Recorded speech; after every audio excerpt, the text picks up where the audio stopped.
বাংলাদেশে আর কখনো শাপলা চত্বরের হত্যাকাণ্ড ফিরে না আসে, আর কখনো নাস্তিক ব্লগারদের উত্থান না হয়। আপনারা নিজেদের মোবাইল ফোনে যে সমস্ত ভিডিও ধারণ করেছিলেন সেগুলো সব আন্তর্জাতিক অপরাধ ট্রাইব্যুনালের তদন্ত সংস্থার কাছে জমা দিন।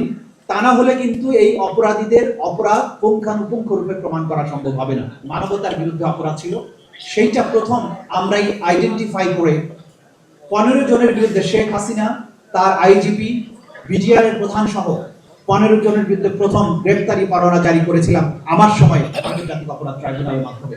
যে মামলা এখন বিচারাধীন আছে, তদন্তাধীন আছে। আমরা আশা করছি খুব শীঘ্রই হয়তো হেফাজতে ইসলামের এই 5ই মে যে গণহত্যা বা মানবতা বিরোধী অপরাধ, সেই মামলার তদন্ত রিপোর্ট দাখিল হবে। কিন্তু যেটা আপনাদেরকে করতে হবে, হাজার হাজার মানুষ সেদিন ভিক্টিমাইজ হয়েছিলেন।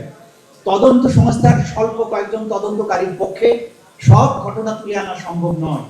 আমার সাথে হেফাজত ইসলামের যারা দেখা করেছিলেন তাদেরকেও বলেছি, আপনাদের প্রত্যেকটি শহীদের তথ্য আন্তর্জাতিক অপরাধ ট্রাইব্যুনালের কাছে পৌঁছানোর ব্যবস্থা করুন। প্রত্যেকটি আহত এবং যারা সেদিন চোখে দেখেছিলেন তাদের বর্ণনা, তাদের তোলা ছবি এবং ভিডিও এই অপরাধীদের মানবতা বিরোধী অপরাধ প্রমাণের জন্য কাজ করবে। এখানে ফরিদ উদ্মান সাহেবকে আমি দেখতে পাচ্ছি, আমার জানা মতে ওনার ক্যামেরায় অজস্র ছবি এবং ভিডিও ছিল। সেদিন যে সমস্ত মিডিয়া কর্মীরা ভিডিও তুলেছিলেন, ছবি তুলেছিলেন, আপনারা নিজেদের মোবাইল ফোনে যে সমস্ত ভিডিও ধারণ করেছিলেন সেগুলো সব আন্তর্জাতিক অপরাধ ট্রাইব্যুনালের তদন্ত সংস্থার কাছে জমা দিন। তা না হলে কিন্তু এই অপরাধীদের অপরাধ পুঙ্খানুপুঙ্খ রূপে প্রমাণ করা সম্ভব হবে না।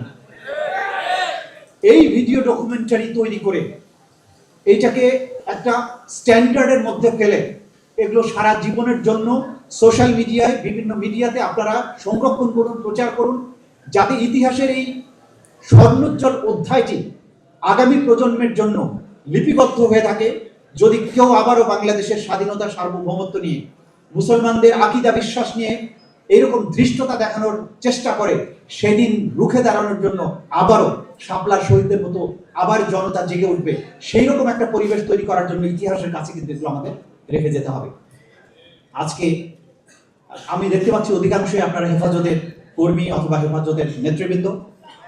এই বাংলাদেশটা আপনাদের, এই বাংলাদেশের সার্বভৌমত্ব রক্ষার জন্য মনে রাখতে হবে আপনারাই হেফাজতকারী।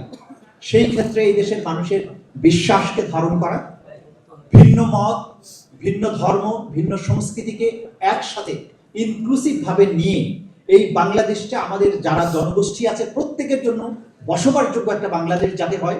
কেউ যেন বলতে না পারে আমরা ইনটলারেন্ট, আমরা ধৈর্যহীন, আমরা ভিন্ন মতকে সহ্য করি না, এই ধরনের অপবাদ যাতে আমাদেরকে কেউ দিতে না পারে। বাংলাদেশটা সকলের বসবাসযোগ্য হয়, বাংলাদেশে কখনো গুম এবং ক্রস ফায়ার ফিরে না আসে, বাংলাদেশে আর কখনো শাপলা চত্বরের হত্যাকাণ্ড ফিরে না আসে, আর কখনো নাস্তিক ব্লগারদের উত্থান না হয়। এমন একটি বাংলাদেশ, যে বাংলাদেশ তর করে এগিয়ে যাবে, যে বাংলাদেশ বিজ্ঞান এবং প্রযুক্তিতে উন্নত হবে, যে বাংলাদেশের সমর শক্তি আবারও বিশ্বের 1 নম্বর হবে।